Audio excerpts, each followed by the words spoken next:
In today's video, I'm going to teach you how to manage spaces in Confluence, admin setup. By the end, you'll know how to keep your Confluence spaces organized, secure, and efficient, using the built-in tools that space admins rely on every day. Start by opening the space you want to manage. In the sidebar, look for the settings gear icon and open the space's settings area. Depending on your Confluence version, this may be labeled space settings or overview. If you don't see the gear icon or the options aren't available, you likely don't have space admin permissions. Only users with space admin permissions can manage spaces, so you may need to ask your site or space administrator to grant access. Next, configure who can do what inside the space. In the permissions section, you can control who can view, edit, or administer the space. Assign access to groups when possible. This keeps things scalable. And add individual users only for exceptions.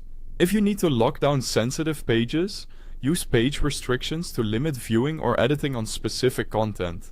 A quick tip: aim for the least access necessary and keep a simple naming convention for groups so everyone understands their roles.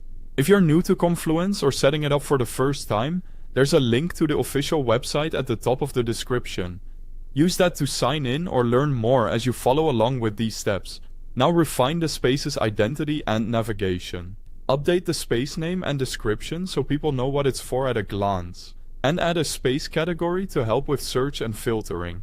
Upload a space logo for visual recognition. If the default homepage isn't what you want users to see first, change the homepage to the page that best represents your space, such as an overview or a curated landing page.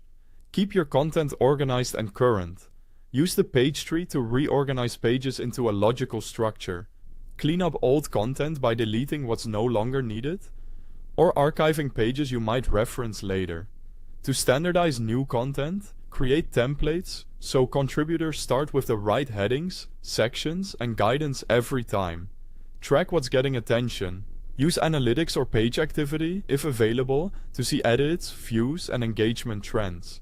Reviewing recently updated or popular pages helps you identify key content, spot gaps, and plan maintenance. Finally, consider backup and archival. Export or archive the space periodically to preserve important information. Archived spaces remain read-only, but stay accessible for reference. Don't forget to review all permission settings carefully to avoid accidental access issues. Thanks for watching.